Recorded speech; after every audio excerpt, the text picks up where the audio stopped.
Okay guys, kita baru sampai pukul 2.40.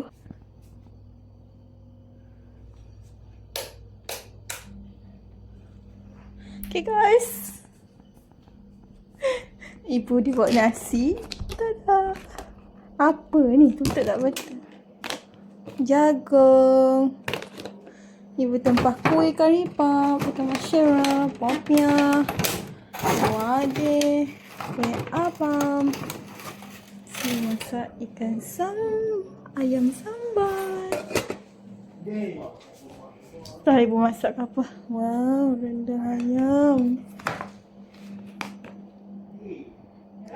Ini pisang kot. Sama ikan. Oh my god. Kita lapar. Kita lapar kat rumah busu.